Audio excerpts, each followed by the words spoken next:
Hey guys, you're watching another episode of At the Table with Evantz Saint-Gerard, and I'm your host, Evantz Saint-Gerard. Today's special guest is Chris Gottlieb. Chris, thank you for being on the show. Chris, tell them what exactly you do. Landlord-tenant litigation. Okay, great. There's been a lot of changes recently from last year. Can you tell us what changed and why they came about? Yeah, I could talk hours about what changed, but we only have 10 minutes, so I'm going to do some highlights. Okay. First, I'll touch on rent-stabilized buildings. All right. That's very popular here in New York. Yeah. Pretty sure a lot of other places, but Yeah. we're in New York, so Exactly. let's talk about it. So, in the past, an owner could remove their property from rent stabilization after certain lease renewals. Okay, you could have incremental increases that would eventually hit a threshold, and it could be free market. Okay, that's no longer the case. It will always be rent stabilized if you're just relying on those lease renewals. Okay. In the past, you also had longevity and vacancy increases. When someone moved out, someone else moved in, you would get a larger increase. That's completely gone. Okay. All right. So now, if you want to remove something from a rent stabilization, you have to maybe convert it to a co-op or condo, which is difficult now. 51% of occupants need to be buyers. All right. Or you could do a gut rehab, but that's very difficult, and you have to have at least, I believe, 80% of the premises vacant. Of course, J51, 421A tax abatements, those are temporary rent stabilizing statutes. So once those tax abatements are up, you're back to the free market. So that's, in a nutshell, in a very brief nutshell, what's going on with rent stabilization.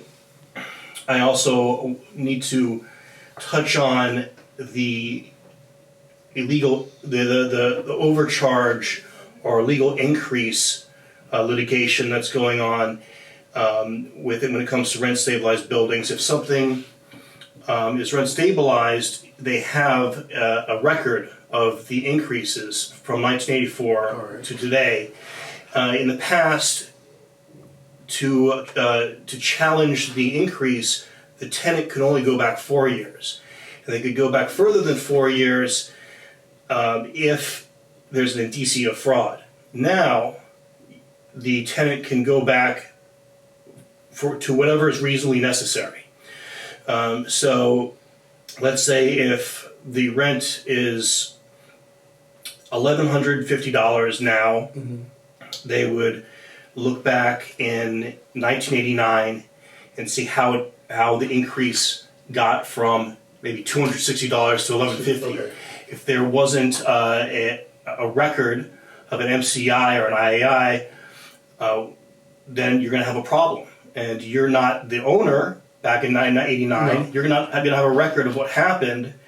And so you're going to have the rent decrease to that number. Maybe if it was $260 to $1,150, then the rent would start at $260, and then the court would just take into consideration the incremental increases. So when you thought you had an $1,150 rent, it might just only be $600. Oh, wow. Okay. If you've removed something from rent stabilized status, it could stay removed, but the tenant can still look back and see how it was removed. Okay. Okay, and it could move back from 1984 going forward. So these laws weren't in place before, But they are now. and they are now. So you have landlords that did their due diligence before and still might be in trouble. All right. Yeah. So if they wanted to get more information, basically, obviously, they would have to contact the right people. How would Yeah. someone protect themselves when something like that? Something like Well, they would go to the Rent Guidelines Board and look up how increases were done. They would go to DHCR. I think that the attorney that's handling the closing should do it. They should hire an attorney to actually go through the history of the building. Are we talking about just a regular real estate attorney, or are we talking about someone who specializes in kind of what you do? Yeah, of course, they need to know what they're doing. Okay. That's the key thing, is someone who knows what they're doing. Right. So to pay a closing attorney $1,500 just to sit down on a table and get title insurance for you, that doesn't cut it. You need to look at the entire history of a building. And this is not just for rent stabilized buildings or buildings that were rent stabilized. This is the June 14th laws also apply to non-rent stabilized buildings. Okay. Specifically of import is the notice requirements. Right. In the past, a 30-day notice was enough to get rid of someone once their lease expired. But now?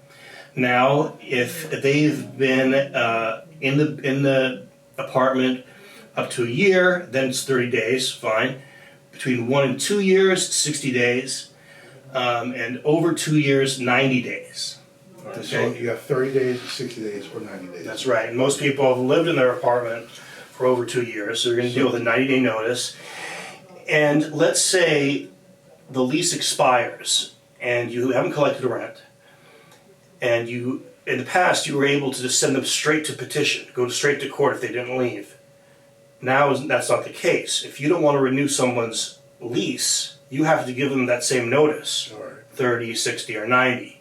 Also, if you want to increase rent by 5% or more, you have to give them that 30, 60, 90. Okay, so that's really important to understand. Another thing I wanted to mention, you want to stay out of rent stabilization, and you might end up with a building that you believe is not rent stabilized. But if tenancies have been created within that building that makes it 6 or more tenancies, and the building was built before 1974, then you've created, or you have a building that's been made into a rent stabilized building. And at the same time, because the C of O is being violated, maybe it's a 2-family or a 4-family, you can't collect rent. Okay, so you have a building where you can't evict someone except for cause, but you also can't collect rent. All right, so what you got to do is you have to go to the city, you got to try to amend the C of O, and if you can't amend the C of O, you have to show the court that you can't, and then evict for that reason. It's a big, long process. So when you're looking at a building, you got to look at the actual tenancies. Not just, maybe they partitioned one apartment, maybe they're doing an SRO situation. And what is an SRO? A single room occupancy, right? If I have a 2-family building, then I can only have 2 leases. I can't have a lease agreement with each person in that. That's occupying each room. Exactly. I also should not have anyone in a legal basement, obviously. If you are violating the C of O, there's case law out there stating that that they don't have to pay rent. Okay, so those are things to pay attention to. It shouldn't scare away an investor. It should make it's just stuff to be mindful of. That's right. It should make an investor understand what they're getting into. It could actually help drive down the price if they're actually looking into it, because a building that the seller thinks is a certain amount might be worth much less because of the tenancies there. All right, so going to our next question, what questions can a landlord homeowner ask a potential tenant? Well, obviously you can't ask them about their race, ethnicity, sexual orientation.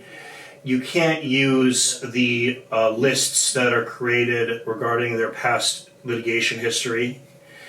There's no tenancy list like that you can use anymore. Some people still do, but they're not supposed to. You can ask them for their financials. You want to be able to make sure that they can support the rent every month. You can ask them who's going to live there. Now, just because you ask them who's going to live there and you put that on the lease, the New York roommate law allows them to have their entire family there. All right, so every family can be a roommate. Yeah, exactly. So long as it doesn't violate the fire code. You could have a lot of people in there. Yeah, so it's important to ask questions. Yes, the right questions. How does someone avoid a bad tenant? I know it's a funny question to ask, but you don't have to ask these questions. You need to get their social security number. Okay. You need to see how long they were in their prior residence. You need to get their job history. You need to meet with them. Meet, sit down, talk, have an interview Why process. Why not? All right. You can't really tell the future, but you can get a good feeling just by looking at their past. And you can look at their past, but not the case history. All right. Good to know. Now, how does a landlord homeowner deal with a tenant problem? Do they call me? Okay. Good. Very simple. And how can they reach you? 917-285-7325. But on a more serious note, if a tenant's causing problems and they're looking to evict via nuisance, then they need to have a recording of that. Maybe there's a ledger where they specify exactly what happened and who witnessed it, with the date and the time. Can they also take photos or video? Absolutely. And put a timestamp on everything? Absolutely. So basically just do your due diligence like we said before. That's right. And send them a letter, a certified letter, and keep a copy of that letter and prove that you sent it. all right. So then when you come to me, I have something to work with. All right. Yeah, because if it's rent stabilized and they're paying their rent, you're going to have to find another reason to evict.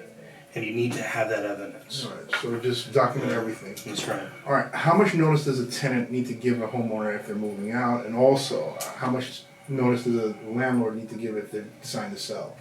Okay, so a tenant doesn't have to give notice. Okay. Of course, if they have a year lease, they're stuck with that year lease. But if their lease expires and they just move out right after that, that's fine. All right. Or if they have a once-a-month tenancy and they leave at the end of the month, that's actually fine. All right. Now, an owner doesn't have to tell their tenants that they're selling the property. But when it's sold at the closing table, there needs to be a piece of paper signed by all parties involved talking about who gets the rent. And that needs to be sent to all the tenants. They need to know who the new owner is, but the notice is not required. All right. Yeah. All right. Can you walk us through a typical eviction process? Sure. I know it's a complicated situation with this, but let's dive in. Well, there's two kinds of evictions in general. There's a holdover and there's a non-pay. So let's talk about a holdover. All right. Holdover is about possession. Okay, the tenancy has ended for whatever reason, and the landlord wants the tenant to leave, and he wants possession of the property, and that's when the predicate notices are required. And if it was an ended tenancy holdover, then it's a 30, 60, 90. If they are licensees and they've never paid rent, or squatters and they've never paid rent, then only 10-day notice is required. And then there's other predicate notices depending upon whether there's a substantial violation of the lease or whether there was a nuisance. Sometimes a notice to cure is required first. So there's a lot of different situations where you have to look at what predicate notices are required before you start the petition. Once you start the petition, you file it in court, and the court will set the return date, set the court date, and the tenant will be notified. And if they don't show up on that court date, then another date is set for an inquest, which is like a one-sided trial. If they do show up, then you try to go into settlement and give them time to leave. What's important is that you actually get paid while they're there. And if they're not going to pay you while they're there, then they need to leave quickly. Okay. The average holdover takes about 6 months. Now it could be a little bit longer. I've had some holdovers where people are disabled or very elderly, and an Article 81 guardian gets involved through the Supreme Court, handling all their affairs. Those can take up to 2 years. Oh, wow. Yeah, but you need to make sure you're getting paid while this is all happening. So that's the important part. All right. Then there's a non-pay case. You want to talk about non-pays? Let's go with it. Non-pay cases are basically about money. So if you have a rent stabilized tenant or a tenant with a lease, then they have to pay you, and if they don't pay you, then you evict. But if they pay you via non-pay, then the case is over. Okay. you can't just evict someone permanently in these situations for not paying rent, not in a residential context. So, of course, if they are back every year within a non-pay case, then you can do what's called a chronic non-pay holdover. But let's just talk about regular non-pay. You have to start the predicate notice, which, because the June 14th laws, requires a 5-day default letter for each month that they're late or didn't pay. Okay, that 5-day default letter needs to be sent certified mail. Okay, then there's a 14-day rent demand. It used to be a 3-day rent demand, and it could have been oral before the June 14th laws, but now it has to be a written 14-day rent demand. That can be mailed as well. That needs to be served. Certified? Okay, served? Okay. No, served, yeah. So process server needs to go there and try to get personal service. If they can't get personal service, they have to come back and try to get substitute service or conspicuous place service. They have to do it, and they have to have that affidavit in there. So you can't just do it on your own. Right. You need a process server. And then once that 14 days has expired, then you bring the petition. And once you're in court with the petition, you have first court appearance after the tenant answers. The court doesn't set the date. It's the date is set once the tenant answers. If they don't answer, then you have to put in some paperwork asking for a default. If they do answer, you'll have a court date, and you try to go into settlement with them. You try to give them a payment plan. And it's important, I think, to have a final judgment so that you can order a warrant, because a warrant's the only way to evict. Okay. A lot of people that are doing buyouts, and buyouts are still legal. Okay, a lot of people that are doing buyouts, they will actually start the process in court and have a warrant through the court system as part of the buyout. Okay. Because if someone needs upfront payment and agrees to leave, the only way to enforce that agreement is through a warrant. Right? Yeah. It's a lot to take in.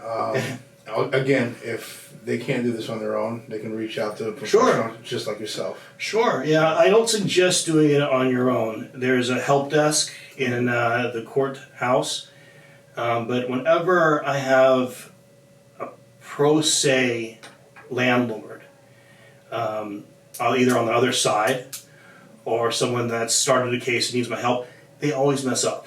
And it's not because they're not intelligent. You have to do this every single day.